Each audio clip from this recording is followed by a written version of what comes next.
देवेंद्र, कितने वर्षों बाद आज हम तीनों मित्र एक जगह एकत्रित हुए हैं। नहीं तो राज्य संभालने से फुर्सत कहाँ मिलती है। हाँ भाई, हम सब अपने अपने राज्य के राजा बनने के बाद हमारी जीवन के बीती वो पल मानो किताबी बातें जैसी हो गई है। इसलिए ही तो मैंने तुम दोनों को बुलाया है मित्रों, कि भले ही वो दिन हमें दोबारा नहीं मिलेगा, लेकिन हमारे जीवन में बीती वो सुनहरे पल को याद करके हम उसे ताजा तो कर पाएंगे। हाँ हाँ, केवल आप ही तीनों मित्र अपनी जीवन के सुनहरी बातों को याद करके उसे ताजा कीजिए और अपनी पत्नियों को मत सुनाइए। और ऐसे भी सखी, इन मर्दों को अपने मित्र मिल जाए तो कहाँ अपनी पत्नियों को पूछने वाले। नहीं सुमित्रा, ऐसी बात नहीं है। ये तो हमारे लिए और भी खुशी की बात होगी कि हम तीनों मित्रों के बीते जीवन की बात को उनकी पत्नियां भी सुने। ये चिकनी चुपड़ी बात बस कहने के लिए है। सच तो यह है कि आप मर्दों ने हम पत्नियों को सुनाना ही नहीं चाहा, इसलिए हमें सुनाने के लिए आमंत्रित नहीं किया। अच्छा बाबा, हम मानते हैं कि हमसे गलती हो गई है, तो क्या हम सब इन्हीं बातों पर बहस करते रहें या फिर बीती सुनहरी पलों को सुनाना प्रारंभ करें? नहीं नहीं, हम सब तो बस मजाक कर रहे थे, हमें भी सुनना है। फिर तीनों रानियां भी अपने पतियों के जीवन में बीते पलों को सुनने के लिए बैठ जाती है। तो हाँ भाई, हम तीनों में कहानी सुनाना कौन प्रारंभ करेगा? धर्मेंद्र, तू सुना, तू अच्छा बोलता है। अच्छा ठीक है भाई, तो हमारी कहानी शुरू होती है गुरुकुल से। दरअसल हम तीनों को एक ही दिन गुरुकुल पहुंचाया गया था। उस वक्त हम तीनों और छात्रों के जैसे लगभग 10 वर्ष के थे और इत्तेफाक से हम तीनों उसी दिन मित्र बन गए। गुरुकुल में पढ़ने वाले और बच्चे अपने अपने दोस्त यार के साथ रहते थे, लेकिन हम तीनों मित्र जल्दी किसी से दोस्ती नहीं करते थे और ना ही हम अपने खेल कूद जैसे कामों में किसी और को शामिल करते थे। सबसे मजे की बात, हम तीनों में सबसे ज्यादा शरारती देवेंद्र था। एक दिन, आज मुझे सबसे पहले ये बताओ, तुम में से किसने बगीचे का गमला तोड़ा? तभी मैं आगे की अध्ययन की शुरुआत करूंगा। मैंने नहीं तोड़ा गुरुदेव। मैंने भी नहीं तोड़ा गुरुदेव। मैंने नहीं तोड़ा गुरुदेव। नहीं नहीं गुरुदेव, धर्मेंद्र झूठ बोल रहा है, इसी ने गमला तोड़ा है। मैंने तो इसे मना भी किया था, परंतु। अरे भाई, तुम सब यहाँ क्यों खेल रहे हो? क्यों, यह जगह तुम्हारी है? नहीं भाई, मैंने कब कहा यह जगह मेरी है? तो तुम बीच में बोलने वाला कौन होता है? बिचोले, जा अपनी काम कर। अरे यार, यहाँ से चलते बन, गेंद को छोड़। धर्मेंद्र, इधर आओ।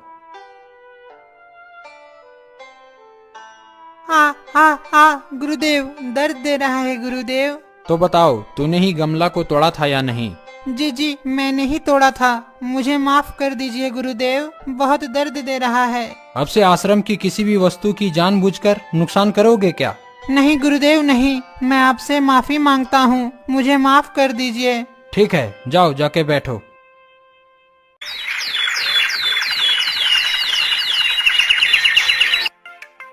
क्या करूँ? अब क्या करेगा भाई? गुरुदेव ने जो अध्याय का अध्ययन करके उसके प्रश्नों का उत्तर को याद करके आने को कहा था, वो सब तो हम तीनों ने रात में ही कर लिए। अरे वो करने की बात नहीं कर रहा हूँ यार, तो फिर किस कार्य को करना है भाई? इस महेश के बच्चों को कैसे मजा चखाऊं वही सोच रहा हूँ। छोड़ो ना भाई, जो हो गया उसे छोड़। मैंने ही गलती की थी, तभी तो उसने शिकायत किया। मेरे मित्र का कोई कान खिंचवाए, ये मैं हरगिज़ बर्दाश्त नहीं करूँगा। मिल गया तरकीब। क्या मिला भाई, हमें भी बता। वो मैं नहीं बताऊंगा, नहीं तो तुम दोनों मुझे वह काम करने नहीं दोगे। लेकिन केवल तुम दोनों को एक काम करना पड़ेगा। क्या करना होगा भाई, सो बताओ। आज तुम दोनों में से कोई कक्षा में गुरुदेव को उत्तर नहीं देना। अब तुम दोनों कक्षा जाओ, मैं कुछ देर में पीछे पीछे आ रहा हूँ।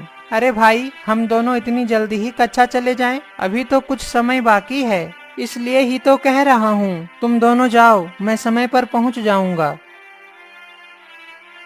अर्जुन और धर्मेंद्र कक्षा चले जाते और इधर देवेंद्र कागज से पूंछ बनाने लगता है। प्रणाम गुरुदेव। ईश्वर तुम सबों को अच्छी ज्ञान के साथ साथ अच्छी स्वास्थ्य दे। कल मैंने तुम लोगों को धर्मशास्त्र का अध्याय 6 पढ़कर और उसके प्रश्नों को याद करके आने बोला था, तो सब याद करके आए हो ना? जी गुरुदेव। तो ठीक है, मैं पूछता हूँ, एक एक करके यहाँ आके सुनाते जाओ।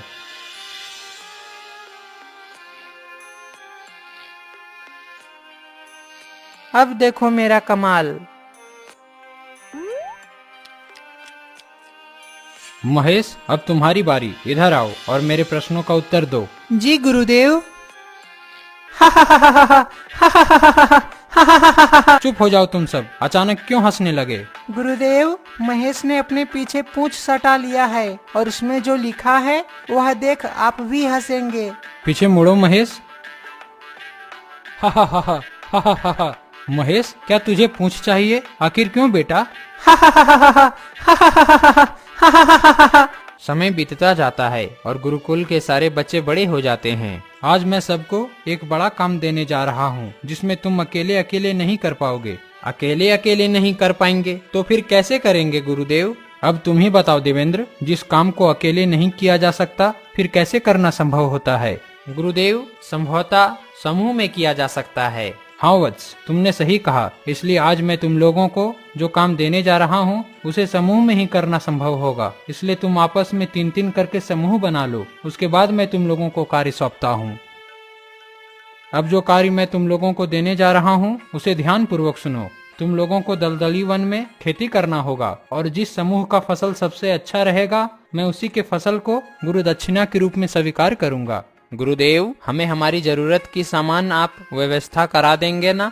नहीं सुखदेव, इस कार्य में यही बात सबसे महत्वपूर्ण की है कि ना ही तुम्हें खेती करने के लिए कोई बीज दिया जाएगा और ना ही उसे करने के लिए कोई व्यवस्था दिया जाएगा, तथा तुम कैसे रहोगे और क्या खाओगे ये भी तुम सबको खुद से व्यवस्था करना होगा। जैसी आपकी आज्ञा गुरुदेव। अब तुम सब जाओ, अपने अपने कार्य में लग जाओ। मैं आज से 3 महीने बाद तुम्हारी फसल देखने स्वयं आऊंगा। दलदली वन जैसे इतनी बड़ी वन में तुम सब एक साथ आमने सामने खेती ना करना, अलग अलग जगह खेती करना, इस तरह से कि एक समूह दूसरे समूह को देख ना सके और ना ही एक समूह दूसरे समूह की मदद करे। गुरुदेव, हम अपने कार्य को छोड़ दूसरे की कार्य को देखने नहीं जाएंगे। सभी समूह दलदली वन के लिए अलग अलग दिशा में निकल जाते हैं।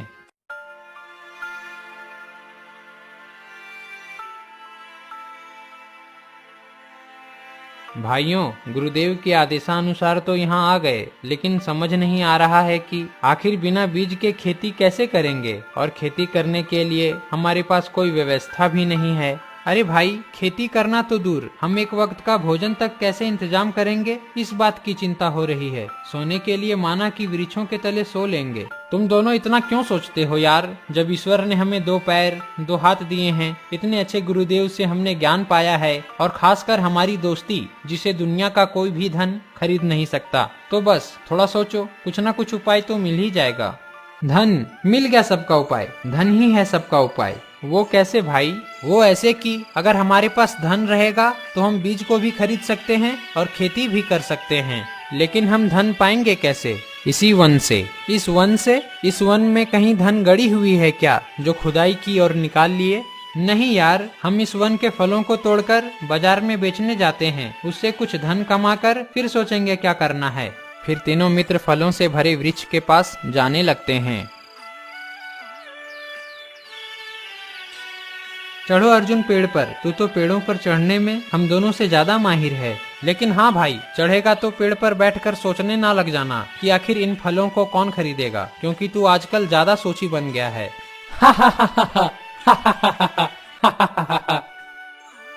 अर्जुन पेड़ पर चढ़ जाता है।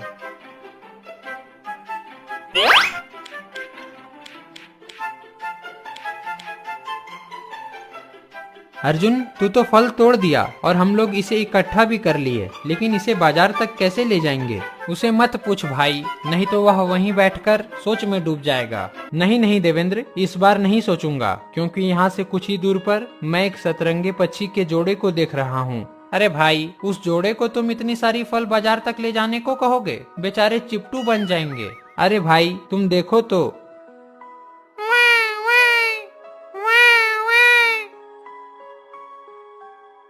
क्या हुआ मनुष्य, तुम्हें किसी चीज की जरूरत है क्या? सतरंगे, हमें इन फलों को बाजार में बेचना है, परंतु हमारे पास इन फलों को ढोने के लिए कोई कपड़ा नहीं है जिसमें हम फलों को बांधकर बाजार तक ले जा सके।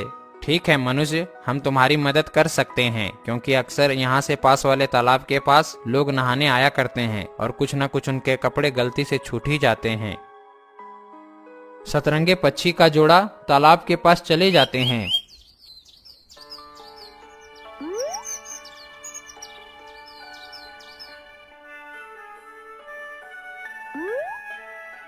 आप दोनों का बहुत बहुत धन्यवाद सतरंगे। ये तो हमारा कर्तव्य था मनुष्य, अक्सर इस वन में तुम्हारे जैसा आया करते हैं और हमसे मदद मांगते हैं और हम उनकी मदद किया करते हैं। धर्मेंद्र, तुम कपड़े को बिछाओ, उसके बाद फल को बांधकर उसे बेचने जाएंगे।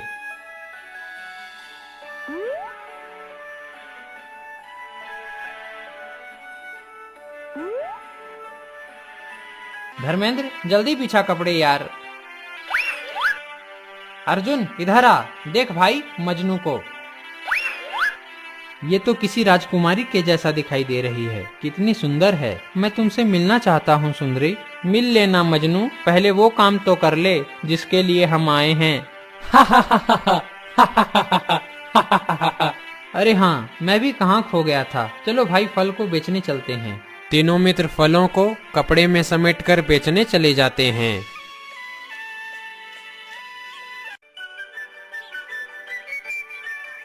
पेरा फल, मीठी मीठी पेरा फल। पेरा कैसे दिया? 10 रुपया में 5 पीस भाई। 10 पीस दे दो।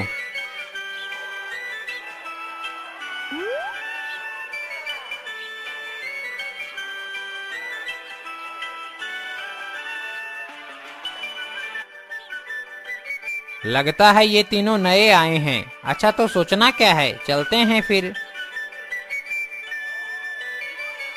पेरा कैसे दिया भाई? 10 रुपया में 5 पीस सेठ जी। अरे बाप रे, हर जगह 5 रुपया में 5 पीस मिलता है और तुम सब 10 रुपया में 5 पीस दे रहे हो। चुपचाप से 5 रुपया में 5 पीस के हिसाब से सब दे दो, नहीं तो तुम लोगों को मैं बाजार के सारे लोगों से झूठी शिकायत करके पिटवाऊंगा।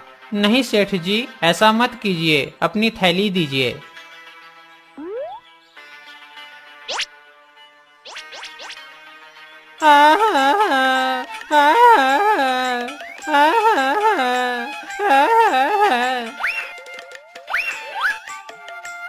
क्या हुआ भाई, तुम रो क्यों रहे हो? आप सब मुझे ये बताओ, मैंने आप सबको पेरा कितना में बेचा? 10 रुपया में 5 पीस। देखिए, आपके गांव के सेठ जी 5 रुपया में 5 पीस के हिसाब से सारी बची पेरा को मांग रहे हैं और हम तीनों को धमका रहे हैं कि अगर हम उन्हें उस मूल्य पर नहीं दिए तो आप लोगों से हमारी पिटाई करवाएंगे। क्या आपके गांव में आए मेहमानों को ऐसे ही डरा धमका कर बर्ताव किया जाता है? अरे हम गरीब पेरा कितनी सस्ती में बेच रहे हैं, तो भी ये सेठ जी मंगनी की भाव में मांगते हैं। अगर आप हमें बेचने नहीं दोगे तो कोई बात नहीं, हम इस गांव से जा रहे हैं। हम फिर कभी यहाँ व्यापार करने नहीं आएंगे और न ही जीवन में आप लोग जैसे व्यक्ति से आशा रखेंगे। चलो भाइयों। नहीं नहीं भाई, ऐसा बात नहीं है, हमारा गांव तो मदद के लिए सबसे आगे रहता है। छी छी सेठ जी, आपको शर्म नहीं आती किसी गरीब को धमकाते हुए? आपके पास इतना धन नहीं है कि आप डरा धमका कर पेरा खरीदना चाह रहे थे? मुझे माफ कर दो तुम सब, मैं अनजान होने का तुम सब से मौका का फायदा उठाना चाह रहा था। हमारे पेरे को खरीद लीजिए, क्योंकि इसमें अब आप ही का हक है, क्योंकि आपने पहले ही अपनी इच्छा जाहिर करके पूरे पेरे खरीदने को बोला था, क्योंकि हमें अपने ग्राहक की हमेशा चिंता होती है। देखो सेठ जी, बेचारे कितने अच्छे हैं और आप बेचारों को ठगने चले थे।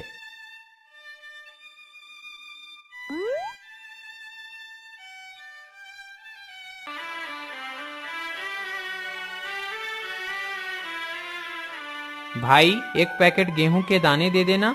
इस प्रकार तीनों मित्र खाना पकाने का भी सामान खरीद लेते हैं।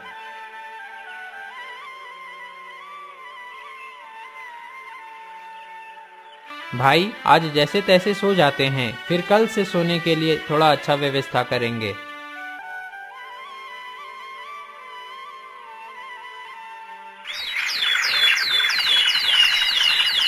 भाई, इस बंजर जमीन में बिना हल जोते खेती नहीं होगी, तो फिर हम बैल और हल की व्यवस्था कैसे करें? अर्जुन, तू पेरा तोड़कर पास के दूसरे गांव में बेचने जा, हम दोनों हल और बैल का व्यवस्था करके आते हैं।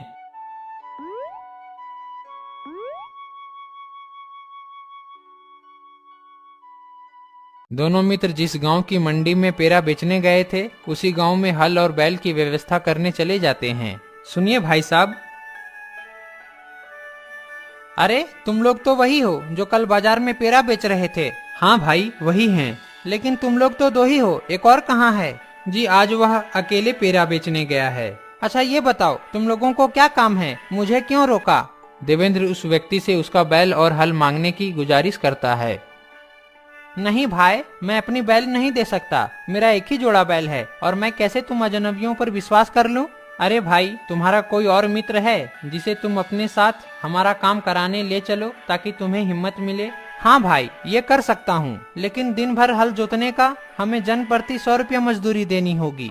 ठीक है भाई मैं तैयार हूँ। उस गांव के व्यक्ति अपने एक मित्र के साथ दोनों मित्रों का काम करने चला जाता है।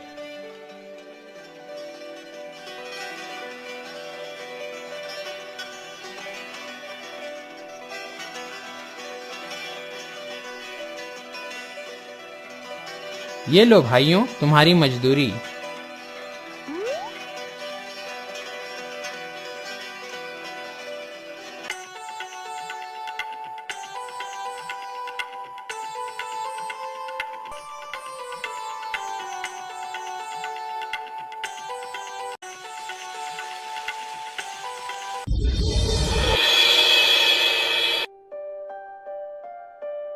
देखते ही देखते हमारे मेहनत ने रंग दिखाया भाई।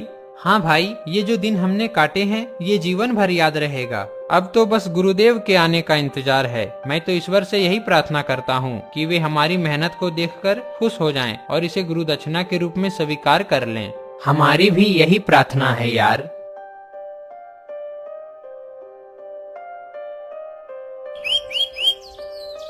प्रणाम गुरुदेव। सदा खुश रहो प्यारे सतरंगियों। हम आपकी क्या सहायता कर सकते हैं गुरुदेव? आज से 3 महीना पहले मैंने अपने शिष्यों को 3-3 की समूह में इस वन में कुछ कार्य करने के लिए भेजा था। उनमें से 2 समूह उस कार्य को करने में असमर्थ रहे और बीते समय से पहले ही वापस मेरे पास आ गए। परंतु उनमें से एक समूह वापस नहीं आया क्योंकि मैंने स्वयं सभी के पास समय बीतने पर आऊंगा कहा था। सो क्या तुमने उन्हें देखा है सतरंगियों? हाँ गुरुदेव, वे यहीं पास में ही हैं। हमने उनकी मदद भी की है। सो कृपया करके आप हमारे पीछे पीछे चलिए।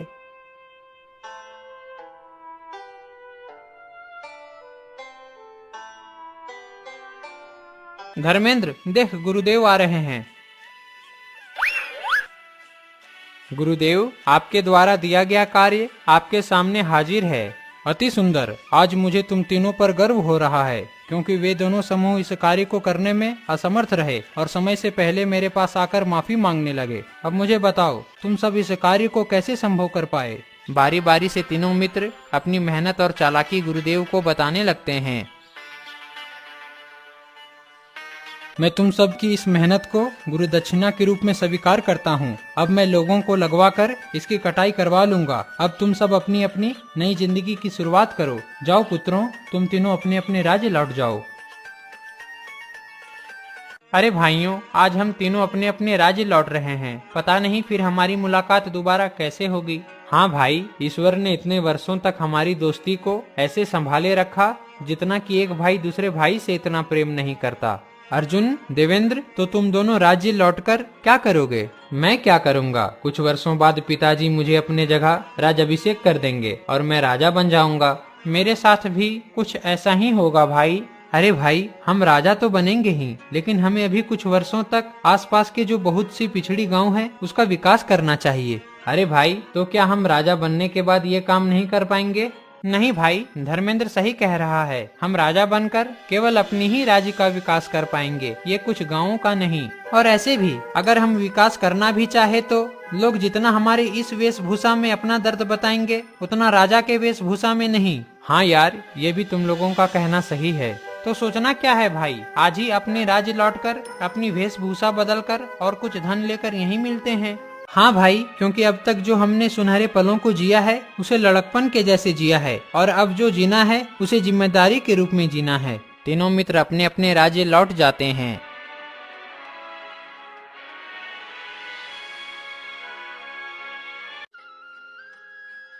वाह भाई धर्मेंद्र, तू तो बड़ी सौड़ा लग रहा है। क्या बात है? लगे क्यों ना भाई, आखिर इस दौर में सोच रहा होगा काश इसकी लैला इससे मिल जाए।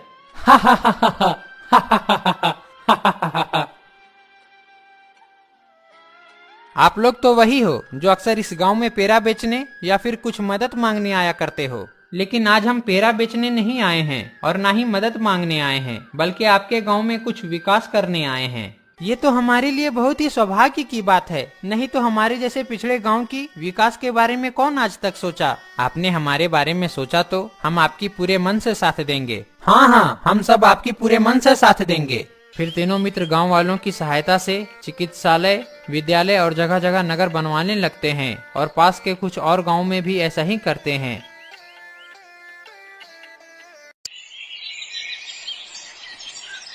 एक दिन कुश राज्य की राजकुमारी कलावती उस गांव से होकर गुजरती है जहां से वे तीनों मित्रों ने विकास का कार्य शुरू किया था। रुको सारथी, कितना विकसित गांव है, यहाँ तक कि इतना विकसित मेरी राज्य भी नहीं है। सुनिए काका। जी बोलिए, आप तो किसी राज्य की रानी मालूम होती हो। हाँ काका, मैं कुश राज्य की राजकुमारी कलावती हूँ। बोलिए राजकुमारी जी, क्या कुछ मदद चाहिए? मुझे ये बताइए, यहाँ के राजा कौन है? दरअसल यहाँ का कोई राजा नहीं है, यह गांव सदियों से बिछड़ा पड़ा हुआ था। इस तरह से काका राजकुमारी को तीनों मित्रों के दया और मदद की बात बता देते हैं। मैं उन तीनों से मिलना चाहती हूँ काका, कृपया आप मुझे उनके पास ले चलेंगे? हाँ क्यों नहीं राजकुमारी जी। राजकुमारी कलावती काका को रथ पर अपने साथ बैठा लेती है और वे तीनों मित्रों के पास जाने लगते हैं। जाइए राजकुमारी, वे यही तीनों हैं।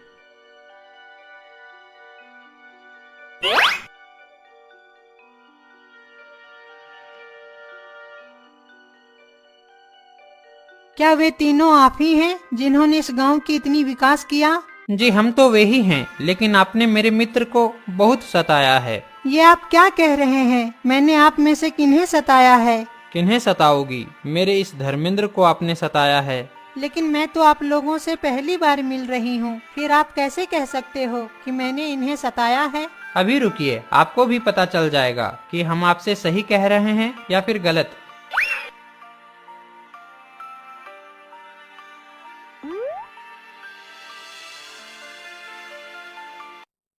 क्या ये आपकी तस्वीर नहीं? हाँ, ये तो मेरी ही तस्वीर है, लेकिन ये आपको कहाँ से मिली? देवेंद्र राजकुमारी को बताने लगता है कि उनकी तस्वीर कैसे मिली और कैसे धर्मेंद्र उस तस्वीर से उनका दीवाना हो गया। तो अब हमें बताइए, आपने मेरे मित्र को सताया या नहीं? अरे भाई चल यहाँ से, इन्हें तन्हा रहने दे। मैंने ये कभी नहीं सोचा था कि जिस तस्वीर का मैं दीवाना हूँ वो एक दिन इस तरह से मेरे सामने होगी। मैं भी ये कहाँ सोची थी कि कोई मेरा इतना दीवाना होगा।